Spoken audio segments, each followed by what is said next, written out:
본문 말씀은 이 예수님의 재림에 관한 세 가지 비유 중에 마지막 비유의 말씀입니다.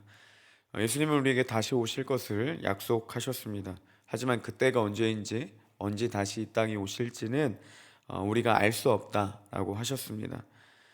우리가 이 예수님의 다시 오심을 기다릴 때에 언제 오실까에 주목하기보다는 그때까지 늘 깨어 살아가는 것, 그리고 그때까지 예수님의 오심을 준비하는 것, 이것이 마지막 때를 살아가는 우리에게 하나님이 요구하시는 삶의 양식이자 방법입니다.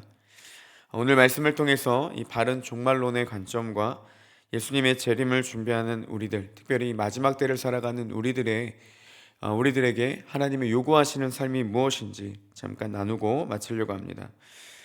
안타깝게도 이 종말론적인 해석을 잘못해서 많은 사람들이 이단에 빠지고 또 삶이 무너지는 그런 경우들을 흔히 볼 수 있습니다. 대표적인 예가 잘 아시는 1990년대의 이 다미 선교회였습니다. 1992년 10월 28일, 24시에 이 휴거가 된다라는 말을 듣고 그곳 교회인들이 자신의 전 재산을 팔아서 헌금을 하고 아이들도 학교를 가지 않고 직장도 그만두면서 교회에 모여서만 예배를 했습니다. 약속한 재림의 시간이 지났지만 여전히 그들의 그 주장과 달리 예수님은 다시 오시지 않았고 휴거는 이루어지지 않았고 오히려 그들의 일상적인 삶만 엉망이 되어버리는 그런 안타까운 일들이 있었습니다. 내일 지구 종말이 오더라도 나는 오늘 한 그루에 사과나무를 심겠다. 이 말이 스피노자의 말로 잘 알려진 말이 사실은 마틴 루터, 종교개혁자 마틴 루터의 말이라고 합니다. 이 말을 자세히 보면요, 내일 지구의 종말이 오더라도 나는 오늘 한 그루의 사과나무를 심겠다. 다시 말하면 내일 예수님이 온다고 하더라도 나는 평소와 같은 삶을 살아가겠다. 그러니까 매일의 삶을 예수님의 오심을 기다리며 자신의 삶에 최선을 다하는 것, 이것이 바른 종말론적인 관점이며 성경을 대하는 태도입니다. 우리는 늘 예수님의 다시 오실 것을 기다리면서 매일매일의 삶이 준비된 자세로 나아가야 된다는 것이죠. 우리나라가 1900년도 초기에 일제강점기로 어려운 시기를 보냈을 때 특별히 이제 국민들의 마음 가운데 많이 낙심되고 또 소망을 잃은 그런 상태로 살아갔습니다. 아무런 소망과 희망도 가질 수 없는 우울한 시기였기 때문에 특별히 그 당시에 그들이 믿었던 유교와 불교의 문화들도 그런 국민들의 마음에 전혀 좋은 영향도 도움도 되지 못했습니다. 그때 우리나라에 복음이 들어가게 되었고 특별히 오신 선교사님들이 국민들의 아픔을 함께 같이 나누며 사역을 했습니다.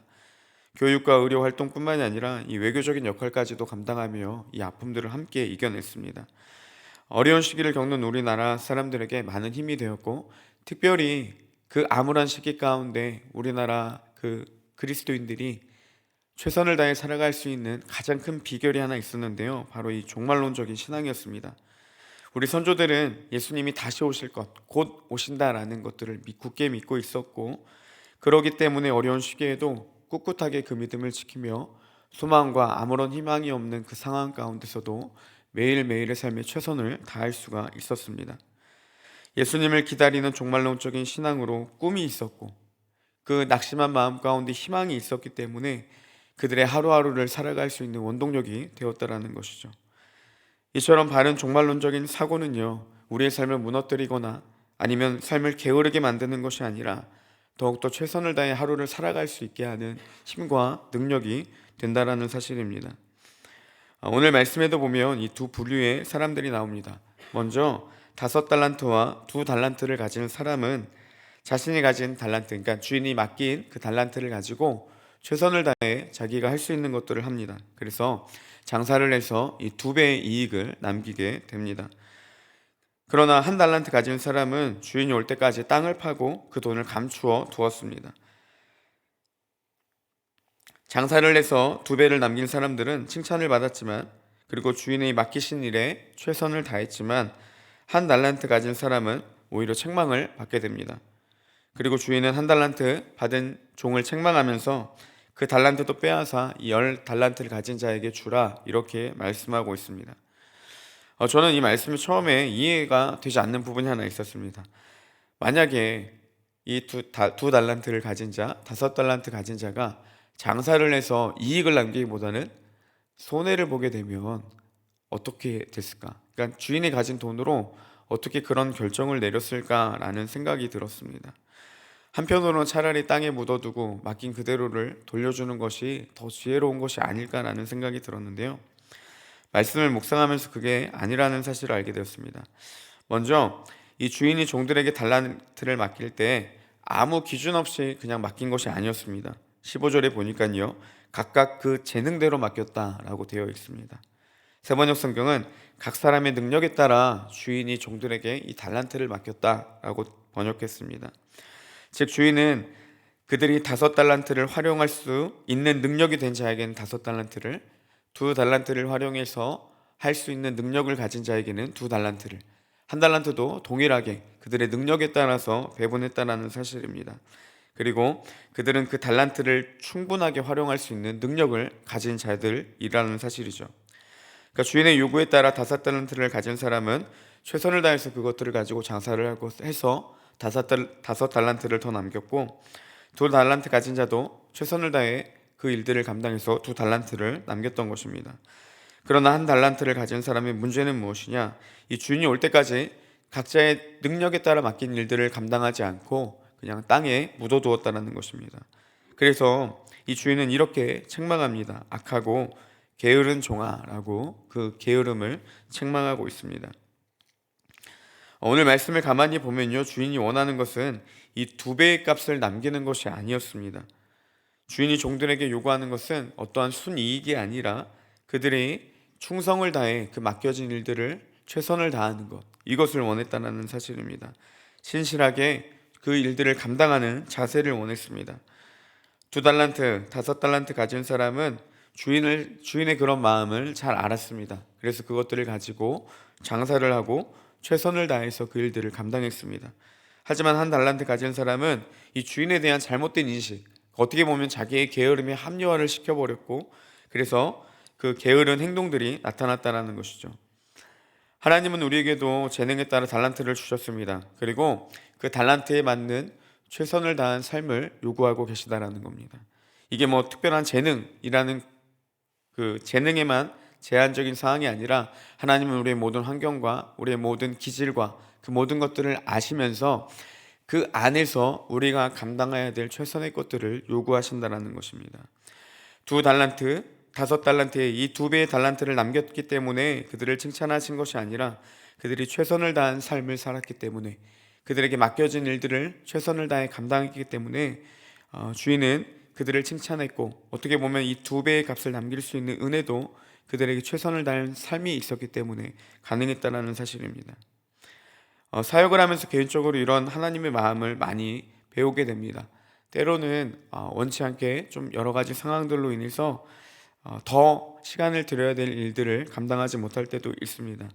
가끔은 토요일에 저런 사역을 마치고 저녁에 컴퓨터에 앉아 설교를 준비하려면 좀 많이 피곤할 때가 있습니다. 집중도 안 되고 너무 졸음이 와서 어떻게든 억지로 마치고 이제 끝내기는 하는데 좀 찜찜할 때가 많이 있어요. 그러면 이제 가끔 집에 가서 샤워를 하다가 묵상한 말씀이 떠올라서 다시 컴퓨터에 앉기도 하고, 또 새벽에 일어나 말씀을 다시 준비할 때도 많이 있습니다.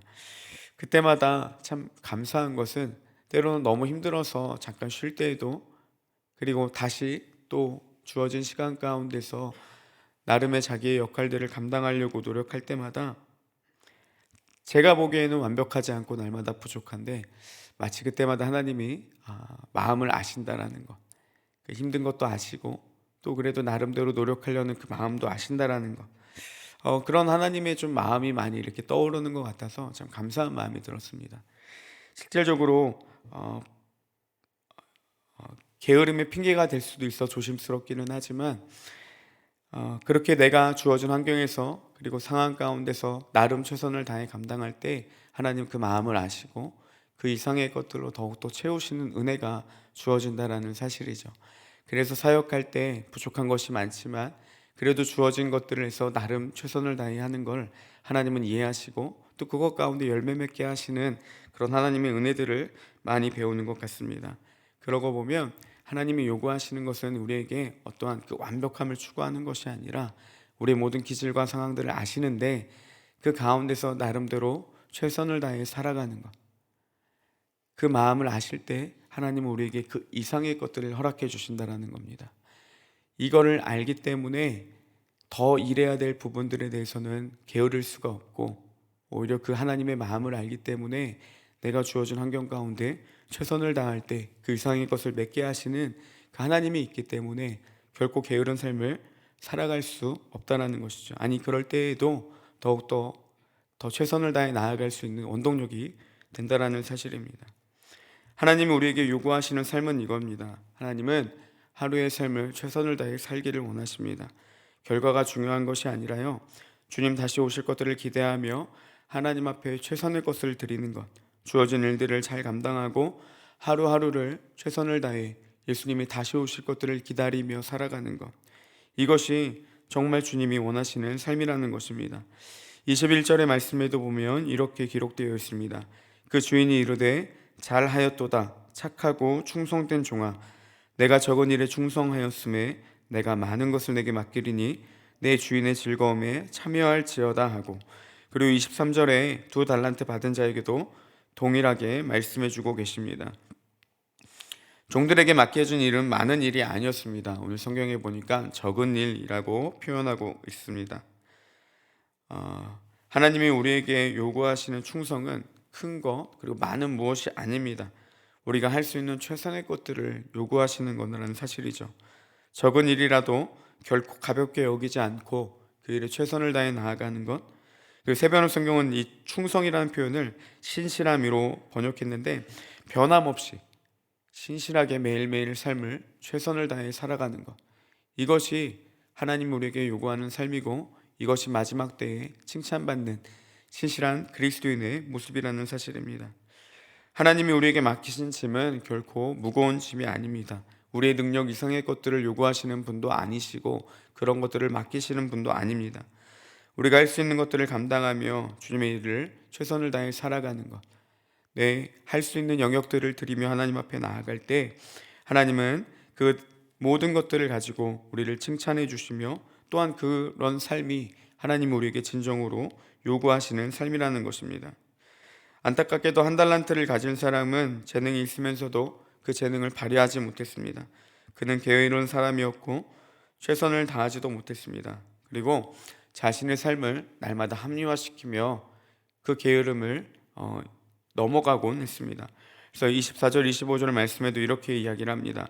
1달란트 받았던 자는 와서 이르되 주인이여, 당신은 굳은 사람이라 심지 않은 데서 거두고 해치지 않은 데서 모으는 줄을 내가 알았으므로 두려워하여 나가서 당신의 달란트 땅에 감추어 두었나이다. 보소서 당신의 것을 가지셨나이다. 이 1달란트를 가진 사람은 자신의 게으름을 합리화시키기 위해서 엄청난 오류를 범하는데요, 무엇이냐면 먼저 주인이 나쁜 사람이다, 그러니까 내 게으름이 잘못이 아니라 당신이 나쁘기 때문에 내가 이런 행동을 했다고 합니다. 말씀해 보니까 당신은 굳은 사람이기 때문에 심지 않은 데서 거두고 해치지 않은 데서 모으는 줄 내가 알았다, 그러니까 내가 이 게으름이 나타났다라고 합니다. 그리고 또 한 가지 문제는 무엇이냐면 그렇게 주인을 오해하고 자신의 게으름을 합리화시켰다라는 겁니다. 여러분, 누구든지 우리가 죄를 지을 때도 똑같고 먼저 행동하는 것들이 뭐냐면요, 우리가 그런 잘못된 행동, 게으름이나 죄를 짓기 전에 항상 하는 작업이 무엇이냐면 개인적인 합리화입니다. 내 자신을 스스로 이해시킬 이유를 찾아버리고 그걸로 인해서 내 행동에 합리화를 시켜버린다는 것이죠. 게으름도 똑같습니다. 그리고 죄를 짓는 것도 똑같습니다. 우리 안에 이런 핑계, 죄에 대한 합리화나 게으름에 대한 합리화가 절대 있어서는 안 된다는 것이죠. 맡겨진 일에 최선을 다해야 됩니다. 주님은 우리에게 무리한 것들을 요구하시는 것이 아니라 하루하루의 삶을 우리가 할 수 있는 영역들을 드리기를 원하신다는 것이죠. 근데 내가 잘못된 생각과 다른 마음과 영적 게으름으로 인해서 충성을 요구하는 그 자리에서 주인을 오해하고 또 여러 가지 잘못된 생각과 환경들을 만들어서 핑계를 대며 우리가 그 일들을 피하고 있지는 않은지 끊임없이 우리 자신들을 돌아봐야 된다는 사실입니다. 하나님은 우리에게 재능에 맞는 달란트를 맡기셨고 그것들을 가지고 요구하는, 우리가 할 수 있는 충성, 할 수 있는 최대한의 것들을 요구하신다는 사실입니다. 매일매일의 삶 가운데 주어진 삶에 최선을 다해 살아가시는 우리 귀한 성도님들 되시기를 소망합니다. 그래서 예수님이 다시 오실 때 마치 지금 예수님이 오시더라도 우리가 그때를 기쁨으로 맞이할 수 있는 정말 마지막 때를 살아가는 사랑하는 우리 귀한 성도님들 되시기를 예수님의 이름으로 소망하며 축복합니다. 이 시간 함께 같이 기도하겠습니다.